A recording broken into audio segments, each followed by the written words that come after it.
20 years ago, 100 nursing colleges were closed down, which means that 44% of registered South African nurses are over 50 and will be retiring soon. Add to that the murderous working hours and low pay, and it's not surprising that 18% of registered South African nurses are now working abroad. Between the years 2000 and 2009, the amount of nurses trained and registered here in South Africa fell from 42.1% to 16.6%. What does this mean for South Africa's healthcare sector? Joining us to help unpack the story, Sharon Vasuthevan, Group Nursing Executive at Life Healthcare, and joining us on the line, Hester Klopper, CEO of Fundisa.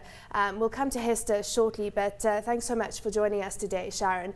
So let's paint the picture in terms of, there were some of the stats there in terms of how bad or how chronic the situation is in South Africa. As far as I've read, that 70% of nurse training in South Africa takes place in the private sector, so you play a very important role. But is there a chronic shortage of nurses? Yes, I think there is a shortage of nurses in South Africa, and that's based on a number of problems. One of them is, 20 years ago we did have to close some of those colleges, and it was for various reasons, because we had multiple institutions and they served different race groups. And so there was a need to kind of bring them together so that we could get some good colleges with good infrastructure going. I think the private sector, for a long time prior to that, depended on the government to give them qualified nurses. And about 20 years ago, they realized the need to train their own nurses, both entry-level nurses as well as specialized nurses.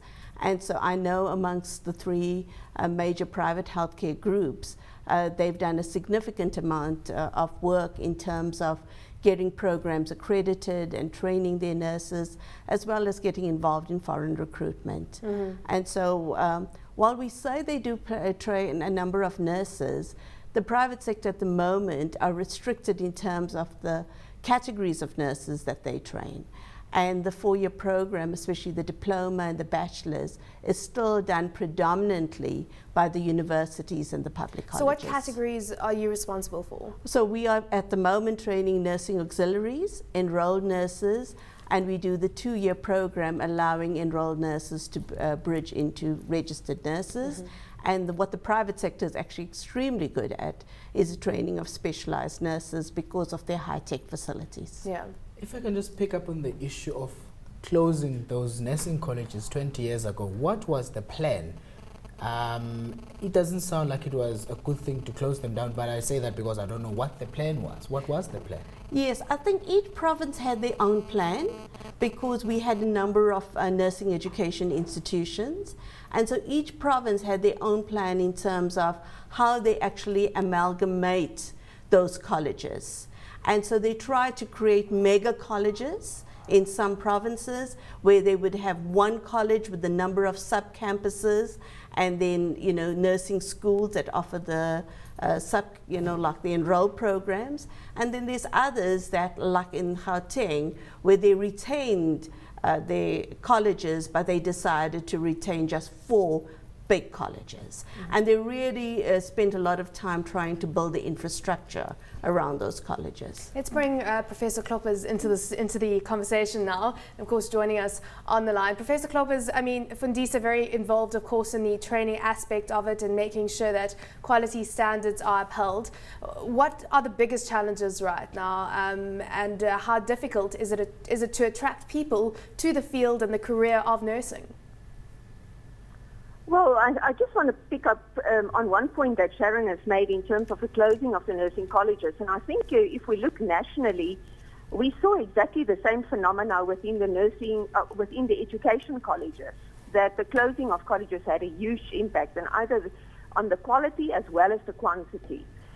So if we look at the quantity, the 4-year program is trained mainly by the nursing colleges and universities. But if we look at the output, and the latest statistics available is that for those at the end of 2012, the 22 universities that makes a contribution towards the education of nurses only contributes 23% of all the 4-year qualification or nurses who complete the 4-year qualification. So we see that colleges still contribute the largest group, which for 2012 was 2,473 nurses.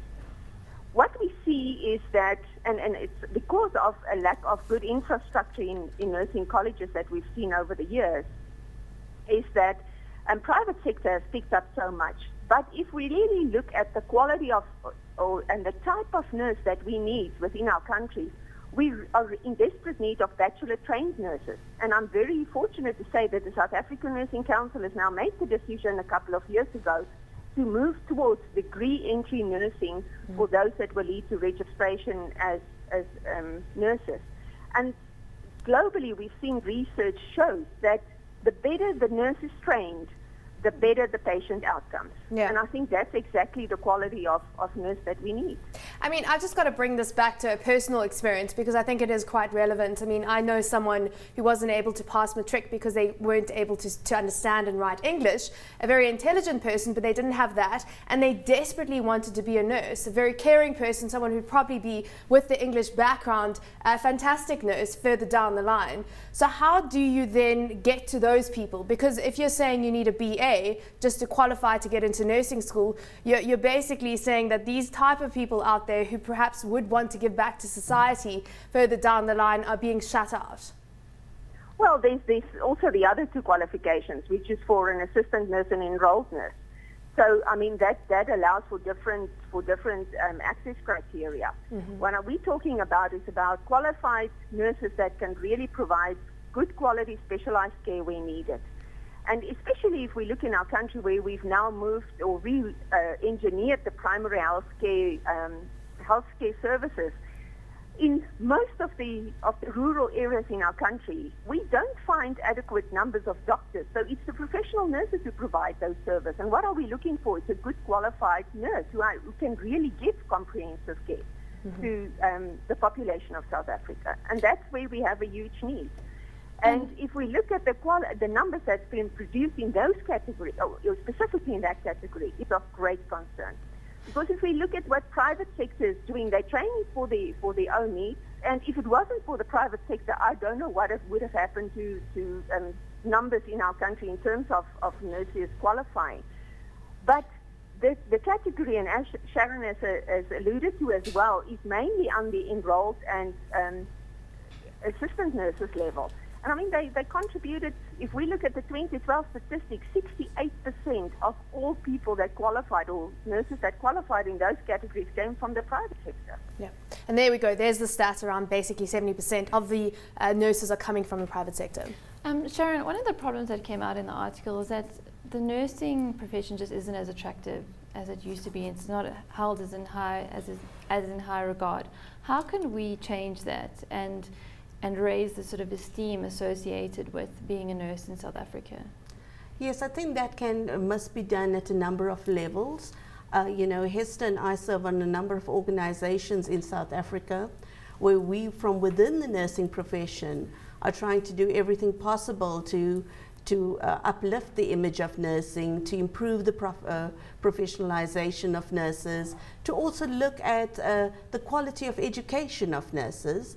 And so from within the profession, there's a lot of initiatives. I think when it comes to the public's perception of nursing will always be their last experience, or what they hear from others. And so there's a lot to be said around, well, what do we do for nurses and nursing education in terms of teaching nurses about those skills necessary so that they actually leave the patients, which I think a number of them do, but we do have a small percentage of them who actually don't leave the right impression with the patient, and that seems to become a generalized phenomenon amongst most of the communities that, well, that's what nursing is. And like every other profession, well, what are young people attracted to in a profession?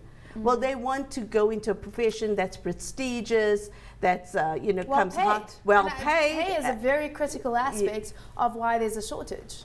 And I think that's important for us to also address, because many of our young people, if you have to go to a careers event, you would often find that very few of them come to the nursing stand, because they're looking for something that's suitably paid.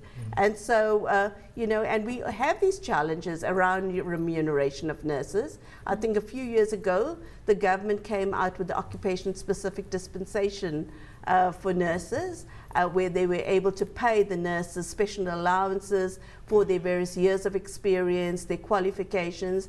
But in more ways than one, that tended not to really address the key issues, because there were huge groups of nurses, specialized nurses, that were just left out of that, getting the right kind of package. Yeah. And then between public and private, we often find nurses moving only because, people believe that if you work for private, well, you get better paid and you work in a better environment. And that's another thing people want. They want to work in a great environment. A recent survey by the Vet Center for Public Health found that about 60% of nurses actually either moonlight, work extra shifts, overtime, or have an extra job because they paid low. And the resulting effect on the patient is that, they make mistakes because they are tired. What are some of the things in terms of the effects and the impact on the actual patients, because the nurses are just not giving Quality service. quality? Yeah. Yeah, and I think that we in the private sector experience that. We find that a number of people that work for us through the agency, providing service for us over weekends, on night duty, many of them are coming because they want to make, more money. And, and the adverse patient events will occur.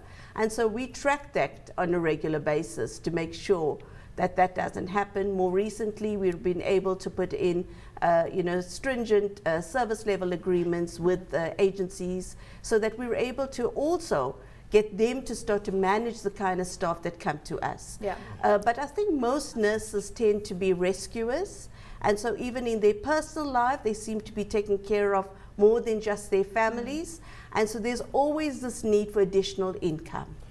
And so it's another topic altogether, but I think it needs to be addressed. Yeah, I just want to get Professor Klopper in here while she's still on the line.